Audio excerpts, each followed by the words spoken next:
Sir प्रक्रिया sir भाजपच्या आमदारांना देण्याचं धोरण भाजप करते यासाठी आदित्य ठाकरेंचा आरोप केला. आदित्य ठाकरेंनी मोकळी मैदान आहे. पालिकेच्या कारभारावर टीका केली आहे. ते म्हणतात की मी आता मुख्यमंत्र्यांना याबाबत पत्र लिहिणार आहे. त्यांचं पत्र मी नक्की वाचीन. त्यांचे काही ग्रीव्हियन्सेस असतील तर ते ग्रीव्हियन्सही आपण दूर करू. महानगरपालिका ज्या गोष्टी करताय ते धोरणाच्या अंतर्गत करताय. धोरणाच्या अंतर्गत महानगरपालिकेने समजा काही जागांच्या संदर्भात देखभालीचे टेंडर्स काढले आणि ते कोणाला मिळाले तर ते मला असं वाटतं की ट्रान्सपरंट पद्धतीने मिळाले आहेत. महत्त्वाचं काय आहे तर तुम्ही इतरांचा ॲक्सेस थांबवणार आहात.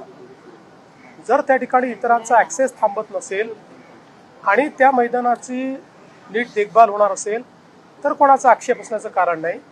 इतरांचा ॲक्सेस जर थांबवण्यात येत असेल तर मात्र आपल्याला ग्रीव्हियन्सचा विचार करावा लागेल.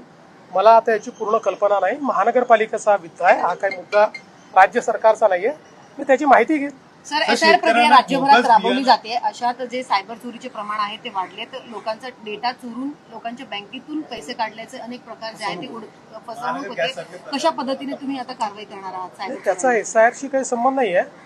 पण मला असं वाटतं की हे जे काही सायबर डेटा चोरीचे प्रकरणं आहेत यामध्ये केंद्र सरकार आणि राज्य सरकार अशा दोन्ही एजन्सीज याच्यावर कारवाई करतायत. अशा लोकांना आपण शोधून काढू आणि केंद्र सरकारनं आणि राज्य सरकारनेही ज्या ज्या लोकांसमोर क्रिटिकल डेटा आहे किंवा मोठा डेटा आहे त्यांना इन्स्ट्रक्शन्स दिलेले आहेत की त्यांनी ॲडिशनल फायरवॉल्स क्रिएट केल्या पाहिजे.